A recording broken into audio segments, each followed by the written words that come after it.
अशी माझी इच्छा आहे. हा हा मी म्हटलो होतो की कागदपत्र बघून मी ठरवेल, बर. पण तो करावा लागला तर जे योग्य पार्टीज आहे त्यांच्या विरुद्ध केला जाईल. आणि तिसऱ्या संशयिताबद्दल आपल्याला काही माहिती आहे का? मला माहिती असायचं काय कारण नाही. नाही आपण हा हा तो शोधण्याचं काम पोलिसांचं होतं, पण तो अजून मिळून आलेला नाही. या घटनेवेळी पोलिसांनी म्हटलेलं होतं की एक मिनिट बाईटच घेऊन टाक ना. 2 मिनिटाचं बाईटच घेऊन टाक सर. की संदीप वाजे माननीय न्यायालयाने डॉक्टर सुवर्णा वाजे खून खटल्या प्रकरणी आरोपी संदीप वाजे आणि यशवंत मस्के दोघांना निर्दोष सोडलं. सदरचा निकालपत्र 51 पानांचे आहे. त्याचं अवलोकन केलं असता असं दिसतं की न्यायालयाने असं धरले की परिस्थितीजन्य पुराव्याप्रमाणे सरकार पक्ष केस सिद्ध करू शकला नाही. जे तत्व आहेत कायद्याची ती पूर्ण झाली नाही आणि सदरचा मृत्यू हा खुनामुळे झाले किंवा काय हेच बेसिक गोष्ट सिद्ध झाली नाही. त्याचप्रमाणे गुन्ह्याचा उद्देश सिद्ध झाला नाही. त्या दिवशी संदीप आणि ते सोबत होते घटनेच्या काळात किंवा काय हे सिद्ध झालं नाही. घरातल्या राहणाऱ्यांचे मुलांचे जबाब घेतले नाहीत, शेजार बाजारांचे जबाब घेतले नाहीत, घरात काम करणाऱ्या मेड्स वगैरेचे जबाब घेतले नाहीत. त्यामुळे त्यावरून नेमके त्यांचे संबंध कसे होते, ते कसे राहत होते घटनेच्या काही दिवसांपूर्वीपासून याबद्दलचा पुरावा आला नाही. जो तिसरा व्यक्ती होता तो कोण होता, त्याचा काय संबंध हा पुरावा आला नाही. CDR SDR बद्दलचा पुरावा चांगला आला नाही. जो चाकू आहे गुन्ह्यात जप्त केलेला, तो चाकू या गुन्ह्यात वापरला गेलेला आहे हे दर्शवणारा पुरावा आला नाही.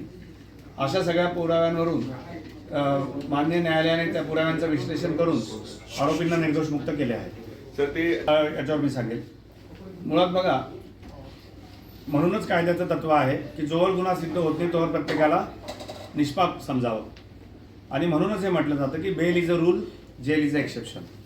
कारण कायद्यात अशी कोणतीही तरतूद नाही फौजदारी कायद्यात की एखादा व्यक्ती हा वर्षानुवर्ष जेलमध्ये राहिला आणि नंतर निर्दोष मुक्त झाला तर त्याला काही भरपाई मिळेल किंवा काय, अशी फौजदारी कायद्यात तरतूद नाही.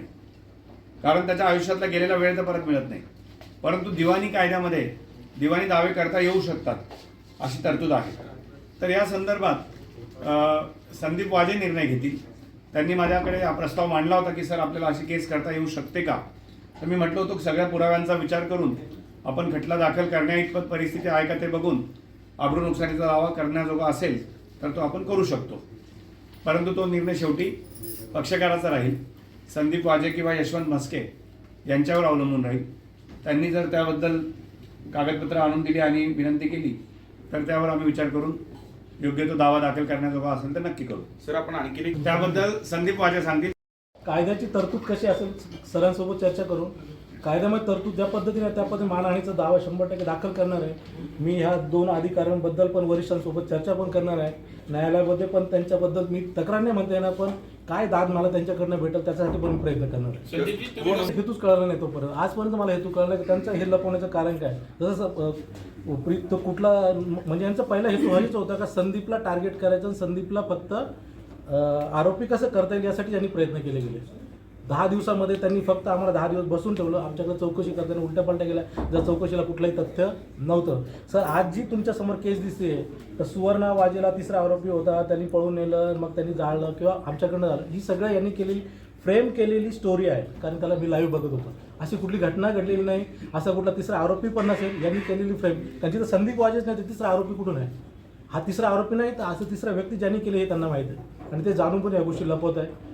नम्र विनंती माहिती तुम्हाला सर्वांना की प्रशासनापर्यंत या गोष्टी पोहोचवा. प्रशासनाला विनंती करतो की त्याची चौकशी करा. सुवर्ण वाजेच नाही आहे, सुवर्ण एक लेडीज होती आणि तिने समाजासाठी खूप काही गोष्टी केलेल्या होत्या. ती माझी बायकोच नव्हती, आपली आई बहीण होती. अशा घटना मला भीती मित्रांनो का सुवर्णाबद्दल असं घडलं, उद्या माझ्या कुटुंबामधल्या कुठल्याही मेंबरवरती ही घटना घडू शकते. आमच्या जीवाला पण धोका असू शकतो हे जाणवतो मला मध्ये. जर त्यांचं होऊ शकतं, सुवर्णाचं होऊ शकतं आणि आजपर्यंत आरोपी बिंदास बाहेर फिरत असत तर आमच्या कुटुंबाचं काय पुढे काय जाणार आहे. कारण आत्तापर्यंत मला कधी बोलायला चान्स भेटला नाही, आत्तापर्यंत मला बोलू दिलं नाही कारण न्यायालयीन प्रक्रिया चालू होती. सर खूप गोष्टी मला अन्याय सहन करावा लागला. सर्वांना विनंती आहे की त्यासाठी तुम्ही मदत करू शकता तशी मदत करा. कारण काय मला स्पष्ट होत नाही सर, म्हणजे मी असा आत्ता फेक बोलण्याचा अर्थ नाही, पण त्यांना 100% माहिती. ज्या पद्धतीने ते लपवतं त्यांना माहिती आहे. आणि हे वरिष्ठ वरिष्ठ अधिकारी मी नाव घेऊ शकत नाही सर, मला नाव पण माहीत आहे. वाडीवारे पोलीस स्टेशनचे वरिष्ठ अधिकारी हे दोघांना सगळं माहीत आहे. त्यावेळेचे एस पी होते सचिन पाटील साहेब, त्यांना काहीच काम माहीत नव्हतं मी असं म्हणत, कारण माझी चौकशी करणार LCBचे वरिष्ठ अधिकारी होते, म्हणून मी कोणाचं नाव घेणं योग्य नाही राहणार. तुम्ही पोलीस यंत्रणेने गृहमंत्री साहेबांकडे मागणी करणार आहे की गृहमंत्री साहेब त्यावेळेस अशी घटना घडली जे आम्हाला न्यायालयाने निकाल दिला ती प्रत पण सरांना देणार आहे आणि त्यानुसार 100% गृहमंत्री साहेबांना आम्ही विनंती करणार आहे की आम्हाला न्याय ओके. ॲडमिशन कॅन्सल होऊ शकत होतं. खूप विनंती केली सर, आम्ही तुम्हाला सीन माहीत नाही, अशा वाईट परिस्थितीतून आम्ही गेलो आहे. तर माझी पत्रकार मित्रांना, न्याय व्यवस्थेला, आत्ताच्या प्रशासनाला, पोलीस प्रशासनाला नम्र विनंती आहे, रिवाईज इन्व्हेस्टिगेशन करा. माझी नम्र विनंती आहे, नार्को टेस्ट करा, ब्रेन मॅपिंग टेस्ट करा तात्कालीन 2 अधिकाऱ्यांचे, वाडीवाऱ्याचे वरिष्ठ पोलीस अधिकारी आणि LCBचे वरिष्ठ पोलीस अधिकारी त्यावेळेचे, त्यांना सगळं माहिती माझी पण करा. मी कुठल्याही टेस्टला सामोरं जायला तयार आहे. त्यावरती माझ्या शरीरावरती कुठलाही परिणाम झाला तर मी भोगायला तो तयार आहे. पण न्यायालयाचा कदाचित तो न्यायालयीन प्रक्रिया असेल, त्यामुळे त्यातून जावं लागेल. न्यायालयीन प्रक्रिया बघून मी कासगाव सरांना विनंती करणार आहे की सर, सुप्रीम कोर्टापर्यंत विनंती करण्याची वेळ आली तरी आपलं करावं लागेल, पण सुवर्णवादीला न्याय भेटणं खूप महत्त्वाचं आहे.